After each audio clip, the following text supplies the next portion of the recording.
Je suis le Dr David Gold et je suis un expert international sur la santé et sécurité au travail et les problèmes psychosociaux incluent le stress.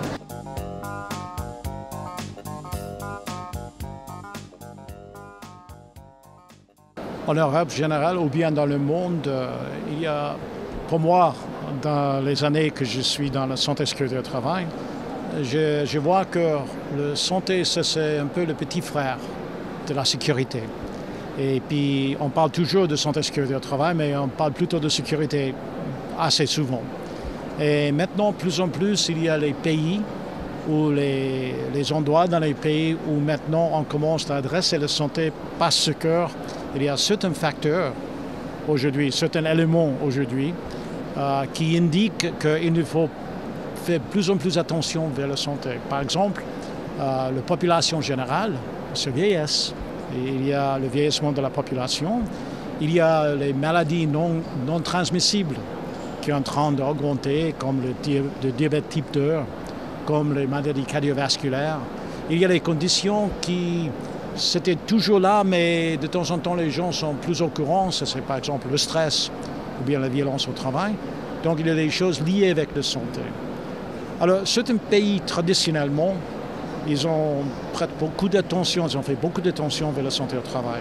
Par exemple, c'est la Finlande, qui était un des leaders mondiaux au point de vue de santé au travail. L'Institut au Finlande de santé au travail, c'est vraiment un qui était toujours là, et c'est toujours là, cet institut. Et puis, ça c'est un exemple. Il y a les autres où ça commence d'être assez important. Il y a le travail de Dame Lady Black en Angleterre. Et maintenant, elle travaille avec la population à l'âge, mais on réalise tout de suite que le lieu de travail, c'est un endroit où on peut bien promouvoir la santé. Et avec l'idée, avec la promotion de la santé à l'entreprise, l'idée, c'est de garder la bonne santé des travailleurs. Et c'est beaucoup plus facile de gérer une situation où on garde la bonne santé au lieu de traiter les gens qui sont malades.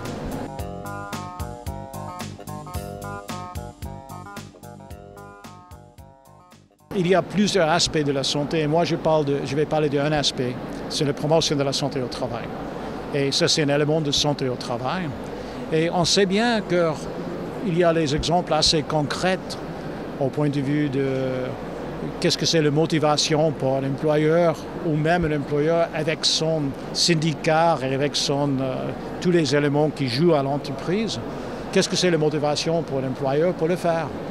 Et une des motivations qui est assez intéressante, on peut constater qu'aux États-Unis, et c'est un autre pays où on a déjà fait une promotion de la santé au travail, qu'il y a un retour sur l'investissement qui est assez positif. J'ai vu des études qui ont parlé de certaines sociétés aux États-Unis qui c'était pour chaque dollar investi, il y avait un retour de 5 $. Mais là aussi, il y a une petite chose à ajouter parce qu'aux États-Unis, l'assurance maladie, c'est normalement la charge de l'employeur. Mais on voit ici en Europe, de temps en temps, on peut peut-être estimer que c'est pour chaque euro ou chaque Swiss franc investi, il y a peut-être 2 ou 3 francs de retour. Mais quand même, il y a aussi une chose assez importante à souligner, c'est pas un retour le lendemain. C'est un programme qui va prendre 2 ou 3 ans pour mettre une fondation en place, une bonne base en place pour construire un programme de promotion de la santé au travail. Donc il y a cette motivation-là. Il y a aussi une motivation qu'il y a pas mal aujourd'hui d'absentéisme et aussi de présentéisme. Ça veut dire que les gens sont au travail mais ils ne travaillent pas à 100%, qui est lié avec les maladies ou bien les conditions médicales. Et puis, avec la promotion de la santé au travail, de garder les gens en bonne santé, à ce moment-là, c'est aussi efficace pour l'entreprise pour diminuer l'absentéisme et le présentéisme.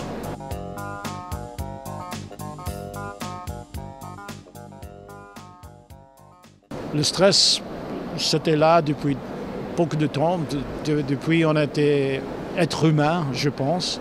C'est toujours là. C'est aussi quelque chose physiologique qui est protectif. Mais pour moi, la chose qui est plus importante, le stress aujourd'hui, le stress quotidien, C'est très différent que le stress que nos ancêtres ont eu quand ils étaient en face d'un danger. C'est un stress à long terme, un stress qui est lié avec un travail qui est en train de changer.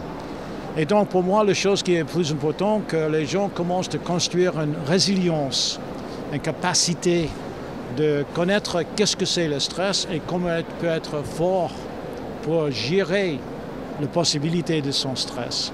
Et d'abord, il faut connaître qu'est-ce que c'est le stress.